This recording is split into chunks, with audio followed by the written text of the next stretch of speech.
Top quality और consistent performance के लिए सिर्फ सिल्वर पंप। टॉप क्वालिटी और कंसिस्टेंट परफॉर्मेंस के लिए सिर्फ सिल्वर पंप, नाम याद रखना।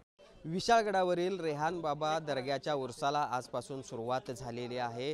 जिल्हा प्रशासनाने या सगळ्या उरसाला परवानगी नाकारली असली तरी पर्यटकांना मात्र 9 ते 5 या वेळेमध्ये विशाळगडावर जाता येणार आहे आणि त्यामुळे आपण बघू शकतो की उरसाच्या निमित्ताने हे सगळे भाविक जे आहेत ते मोठ्या संख्येने विशाळगडावर येताना आपल्याला पाहायला मिळत आहेत। विशाळगडाच्या पायथ्याला पोलीस प्रशासनाकडून अशा पद्धतीने या सगळ्या त्यांच्या साहित्याची तपासणी आहे ती केली जाते।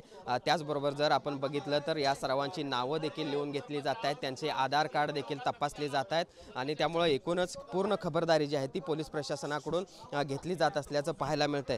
खरं तर उरसाच्या निमित्तानं विशाळगडावर होणाऱ्या पशुहत्येवर उच्च न्यायालयानं काही निर्बंध आणलेले आहेत। निर्धारित केलेल्या जागेतच आणि निर्धारित केलेल्या वेळेतच ही सगळी पशुहत्या आहे ती दर्ग्यावर करता येणार आहे किंवा दर्ग्याच्या निर्धारित केलेल्या जागेमध्ये आहे ते करता येणार आहे आणि त्यामुळे आपण बघू शकतो की उरसाच्या निमित्तानं हे सगळे भाविक जे आहेत ते मोठ्या संख्येनं विशाळगडाच्याकडे येत असताना आपल्याला पाहायला मिळतात। दुसरीकडे जर आपण बघितलं तर विशाळगडावर देखील आता हळूहळू भाविक आहेत ते जायला सुरुवात झाली, ज्यांची नोंद झालेली आहे किंवा ज्यांनी आपले आधार कार्ड या ठिकाणी दाखवलेले आहेत त्यांना विशाळगडावर जाण्यासाठी परवानगी आहे ती दिली जाते। एकूणच आपण बघितलं तर गेल्या वर्षभरामध्ये विशाळगडाच्या आणि परिसरामध्ये तणावपूर्ण परिस्थिती पाहायला मिळत होती आणि म्हणूनच उरसाच्या निमित्तानं पोलीस प्रशासनाकडून अशा पद्धतीनं खबरदारी आहे ती घेतली जात असल्याचं पाहायला मिळते। आता गडावर प्रवेश द्यायला सुरुवात झाल्यानंतर आपण बघितलं तर भाविकांच्या रांगा या ठिकाणी लागल्याचं पाहायला मिळतंय। या सर्वांची तपासणी करूनच त्यांच्या बॅगांची असेल किंवा त्यांच्या साहित्याची आणि त्यांच्याकडच्या कागदपत्रांची तपासणी करूनच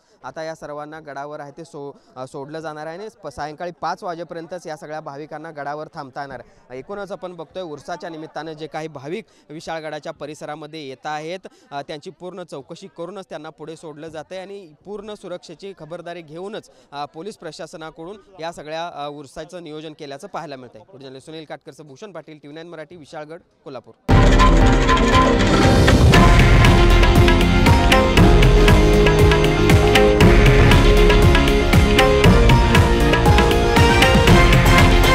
हे आहे देशातील नंबर 1 न्यूज नेटवर्क आणि आपण पाहत आहात TV9 मराठी, एकमेव।